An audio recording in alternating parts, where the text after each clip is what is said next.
I'm also just constantly anxious about where or if Sophia is going to spread up again.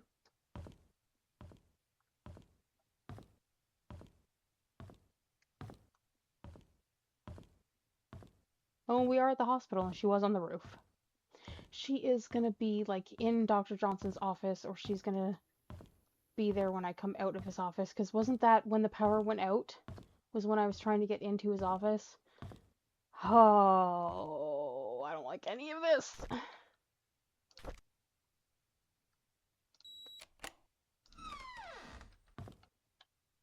Close it, close it, close it, close it. Not that closing it is probably going to do anything, but it gave me that, like, 3/4 of a second where I was temporarily slightly less anxious.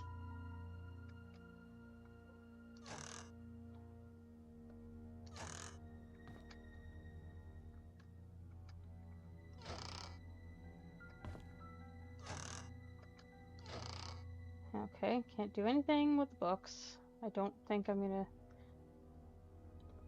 be able to do anything with any of his certificates. So help me, if she is just like creeping right outside the door, I'm gonna lose it. I'm gonna lose my mind. Vivian Roberts, 1 Maple Drive, Painscreek, May 29th, 1993. Dr. Henry Johnson. Dear Dr. Henry Johnson, I would like to thank you for your contribution to the Painscreek Community Hospital and the people of Painscreek for the past 2 decades. However, there have been reports regarding the mishandling of funds designated for PCH, most of which came from the Roberts Relief Fund. This support was meant to help with the purchases of medical equipment and supplies. Since a sum of nearly $160,000 has been estimated missing, we have no other choice except to open an investigation. Until you are able to explain the discrepancies between your accounting and ours, we have no choice but to suspend all funding for the hospital for the time being. I will be meeting you and your accountant to solve these issues so we may continue to support the hospital's needs. Sincerely, Vivian Roberts.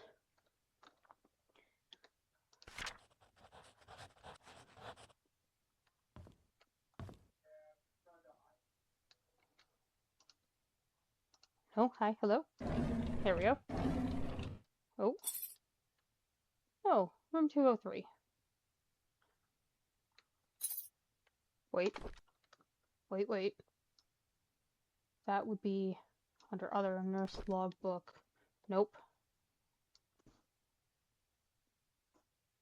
Do I not have that either? I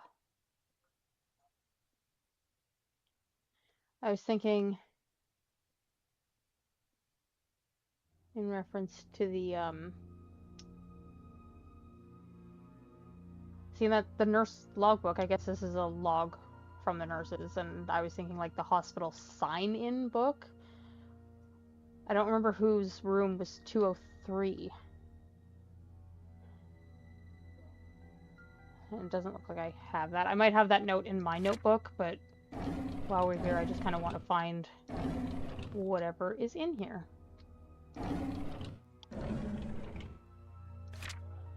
To Charles Roberts, excuse me, to Charles Roberts, I don't know if it's a joke that you sent me the threat letter, but if you knew about the well, then you must have found out the truth. Just so you know, your wife was the one behind all of it. If you have any grudge, it's with her, not me. I was just a witness in Sophia's death, nothing more. Well, that makes perfect sense. And like I was speculating that Andrew may have killed Sophia, and that may have been accidental, but he carried that guilt with him. He also could have carried the guilt at having witnessed her death. And Charles killed his wife.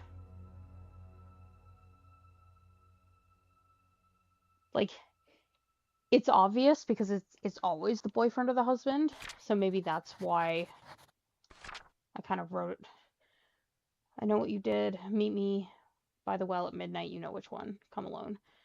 But Dr. Johnson was dead Yeah, Sincerely Anonymous, and that was in 97. But, oh, I want a newspaper. Oh, goodness gracious. Newspaper. Henry died in 95. So he didn't write to Stephen Moss trying to get the heat off of himself. Henry was already dead by that point.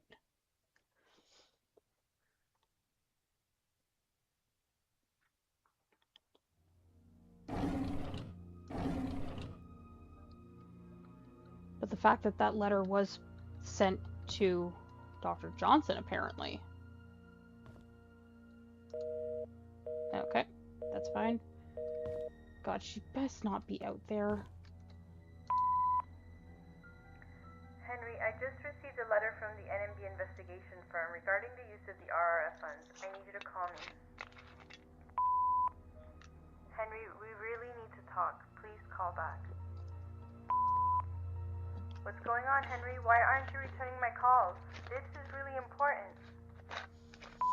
Is that supposed to be Vivian? Sound kind of young. The fact that she said, she pronounced important as important. Like she was missing some consonants like a child might in their slightly underdeveloped language. God, I don't want to leave. Like, I want to leave, but like the glass keeps fogging over with the light, I guess, and I just...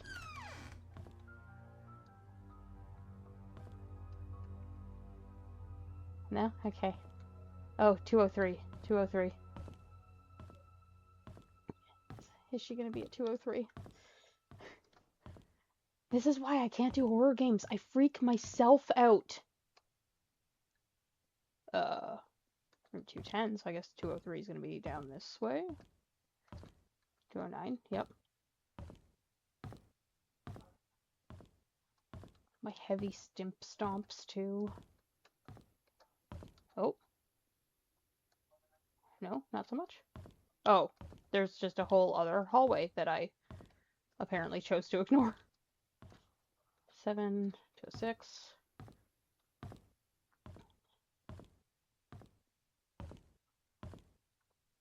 204, 203.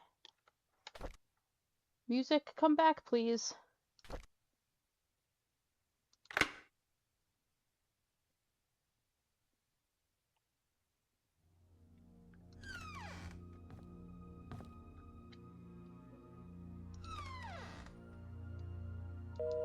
Okay.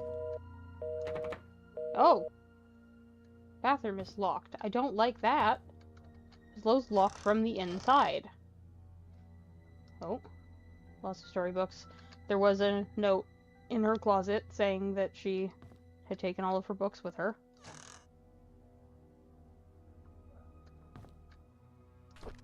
VHS tape. Happily Ever After. Can I watch this? No? Cool, because why would you name a tape Happily Ever After and then not let me watch it? November 17th, 1995. Scott Brooks' body found by jogger with multiple stab wounds to the heart. Police do not know if this is tied to the murder of Vivian Roberts. Scott Brooks, a star suspect in the Vivian Roberts case, was found dead yesterday. His body was found on the roadside along Maple Drive. At around 6:50 a.m., a jogger happened to find a body lying motionless behind a bush on the side of the road. He stopped to check if the person needed help, only to notice that the body was covered in blood, and he immediately called 911. The police arrived shortly at around... Oh, that's not 11, oh my goodness, 7 a.m., and the victim was declared dead. The estimated time of death was predicted to have happened 4 to 6 hours prior, putting the incident to have occurred around 1 to 3 a.m. Questions have been raised in regards to the murder of Vivian Roberts, of which Scott Brooks was the key suspect of. He had been released from prison due to insufficient and continued. Scott's body was found behind a bush on Maple Drive. The police are currently investigating the case. Am I going to find any evidence there? Oh, God. Scott's body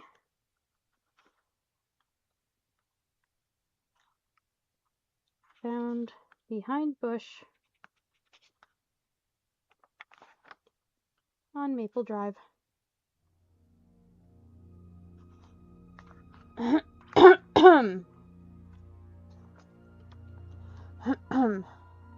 Seriously, I don't know why my throat is being so gross today. Okay, pick up. Looks like a room key. Cool! What room? There's nothing. There's nothing. Okay. Cool. Dorothy. Was this Dorothy's hospital room? July 27th, 1995. Yesterday, on hearing that Scott was apprehended for the murder of her mother, Tricia collapsed. The hospital called this morning to inform us that it was just a nervous breakdown. However, they suggested that she should stay there for another few days. Charles is asking me to stay by her side. August 3rd, 1995. It rained today. Tricia has always hated the rain. She stayed in bed, tucked under the blanket, nearly the entire day. Here and there, she mutters Scott's name out loud. She cried herself to sleep a few times. It pains me to see her like this.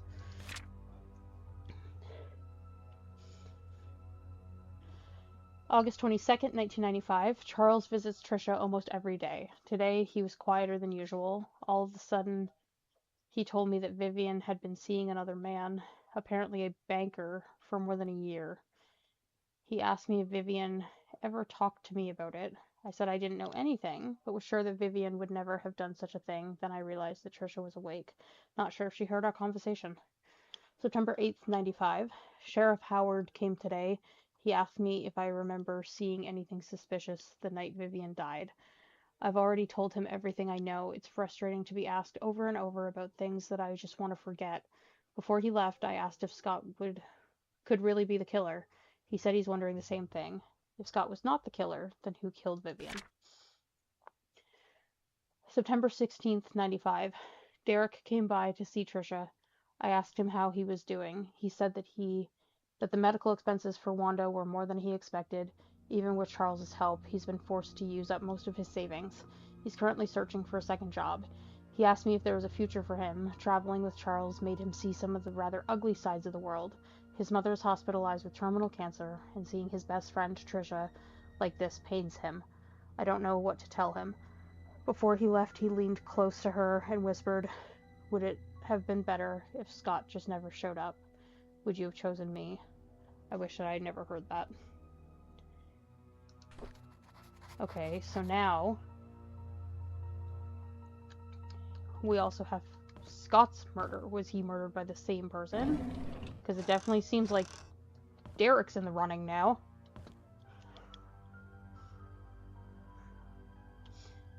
Okay.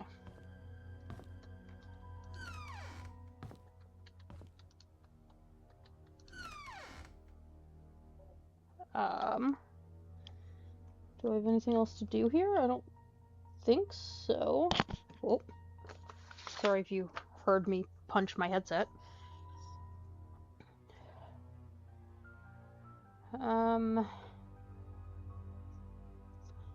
I mean, the key that was sitting on top of that journal, and it was Dorothy's journal.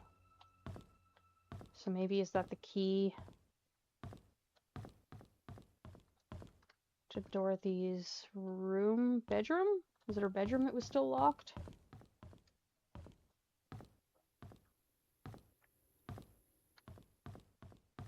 Get me back out into the nice, beautiful sunshine. And I'm not turning around. I'm not looking anywhere else. Everything is just happy and sunshine and a beautiful, bright day.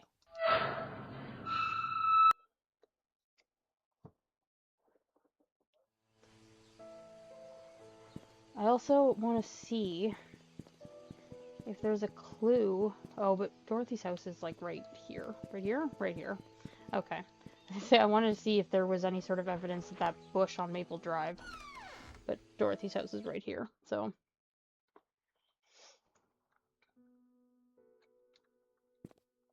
I do like Dorothy's house. Because it's super cozy.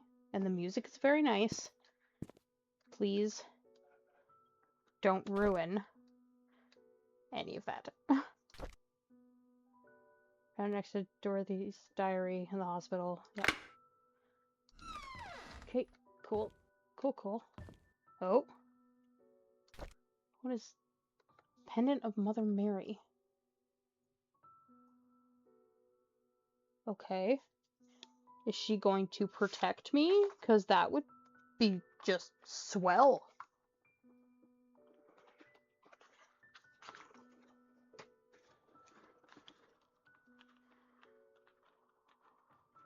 Dorothy's bedroom. Mother Mary pendant.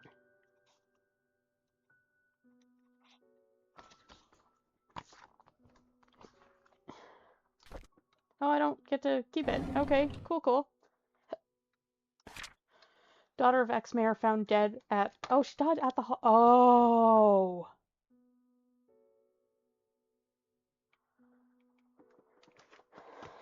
Yep.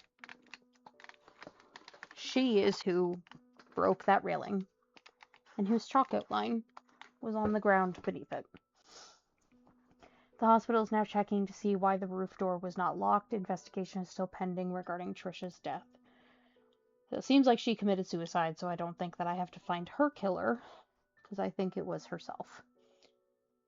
Trisha Roberts falls 40 feet from rooftop, lands on head, and dies. See, but that's... Maybe she was murdered. Because I feel like people who jump, they don't go head first.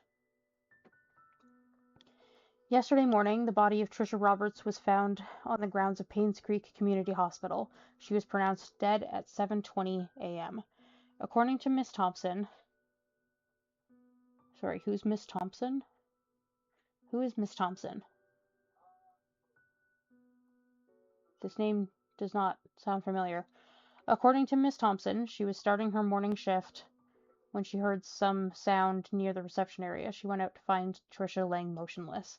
Blood was flowing out from her head. She quickly called for Dr. Bennett, the attending physician for the day's morning shift. She brought Trisha to the emergency room at once. Unfortunately, it was too late. The hospital CCTV shows that Trisha Roberts was walking around the hospital at around 6:30 a.m. She headed to the roof at 6:54. A few minutes later, her body was found on the ground 3 floors below. Charles Roberts, ex-mayor and father of the deceased, continued page 3. So that was December 27th of 95.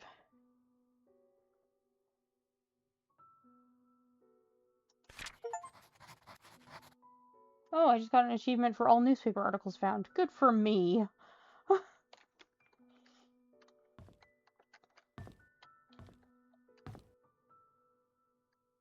I'm sorry, Sophia?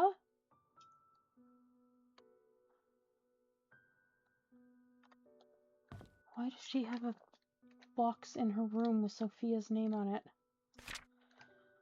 January 18th, 1996. Dear Dorothy, I want to express my heartfelt gratitude for all you've done for me. You've taken care of my store on so many occasions. You've helped maintain its bright spirit. I'd be lying if I said that I am not saddened by your departure. I will greatly miss you. I wish you all the best in your new place. Do invite me there once you've settled in. May God be with you. Best regards, Oliver. Looks like a house key. Okay, so is this going to be to the photo lab? Because I hadn't found that yet.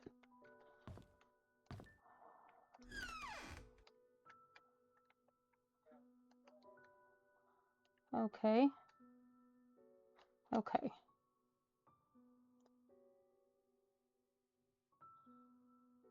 Okay. I honestly, like, if it's a box for Sophia, she was asked... Nope, that was the journal that I found there. Was this the one that was in her house? Nope, this was... Oh, of course it would be earlier than 95 because it was about Sophia. Charles came to me and expressed his gratitude for taking care of Sophia.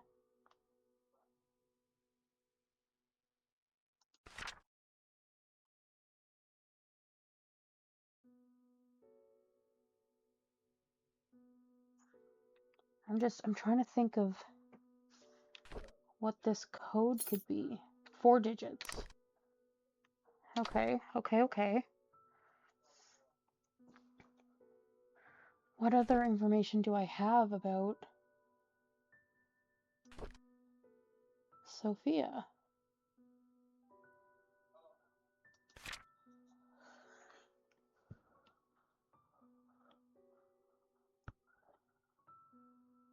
Oh, one of my favorite places in Painscreek, followed closely by the church and the bookstore.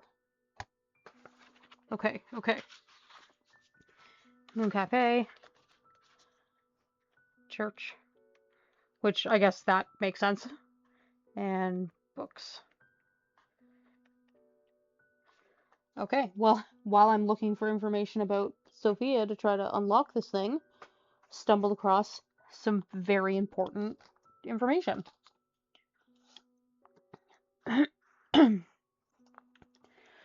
Okay.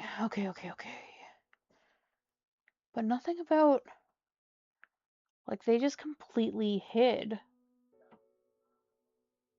Like, there's nothing about Sophia's death.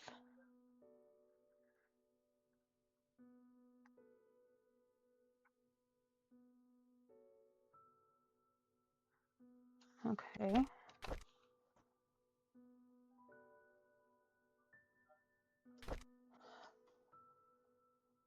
Oh.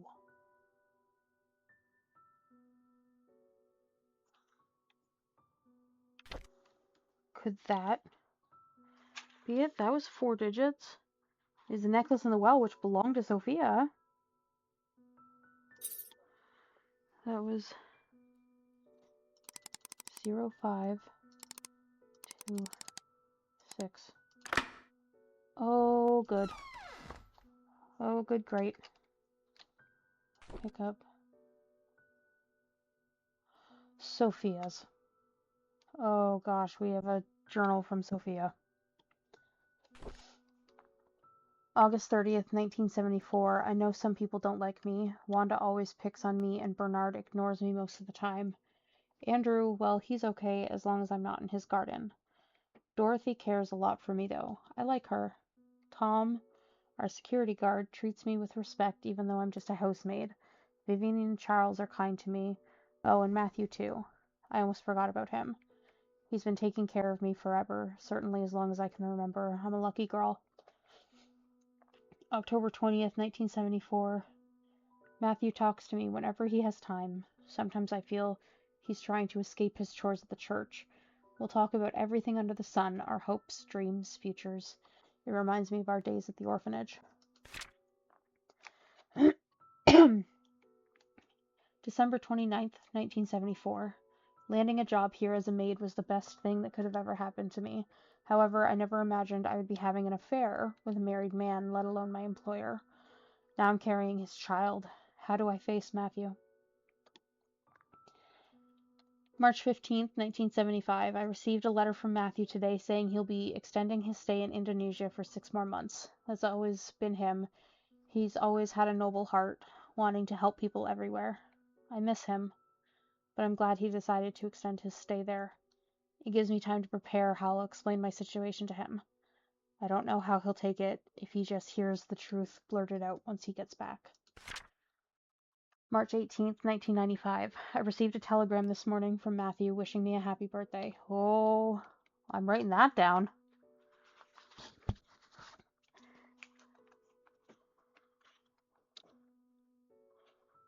March 18th. Sophia's birthday.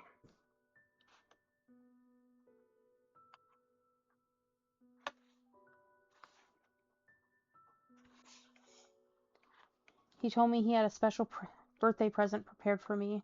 All I need to do is to find the clues that he placed in our favorite places. He's waiting for my telegram after I've solved the puzzle. I've actually solved it already, but I don't know what to say to him. What should I do? June 1st, 1975. My baby was born today at 8:20 a.m. and it's a boy. He looks just like Charles. Okay. June 1st, 75.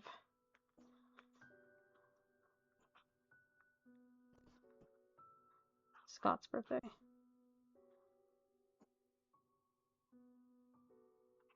Dorothy is taking good care of us. She prepares the food and attends to my needs. I almost feel like I'm her boss.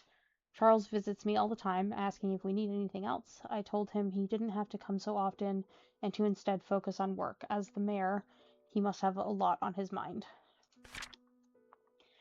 June 16th, 1975. Charles told me today that his mother, Magdalene, will be arriving in 2 weeks. She knows about our relationship. I feel nervous because she's a strict woman. At the same time, I'm happy because she told Charles to take responsibility for me and my son. Soon, I won't have to be a maid anymore. Charles has decided to name our child Vincent Roberts. I like that name.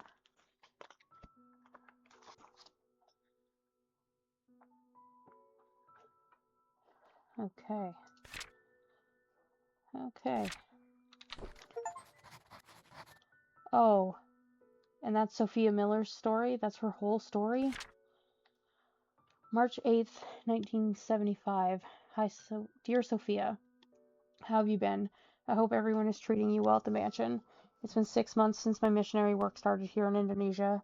Life here is hard but meaningful. I thought my life at the orphanage was miserable, but after coming here, I realized I am blessed more than I could ever imagine. I'm supposed to be back in 1 week's time, but I recently decided that I'll be extending my stay here for another 6 months. I haven't received any letters from you for a while now. I hope you are doing well. Remember the time when we were at the orphanage? You said that you don't want to be poor anymore. I think God heard your call and brought you to Painscreek. Charles and Vivian told me they were glad I introduced you to them. They said you are a hardworking person with a kind heart, and that us being related was not the reason they hired you. You got the job on your own merit. I did not know whether or not to tell them we are not actually cousins. I feel bad for lying to them. I guess I'll have to tell them the truth someday. Having said that, I'm glad that you are in Painscreek.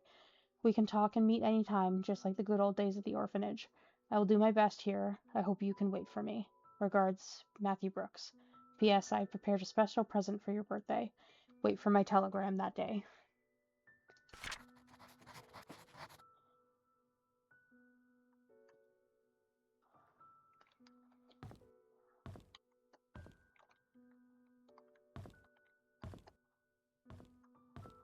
Okay. Photo lab.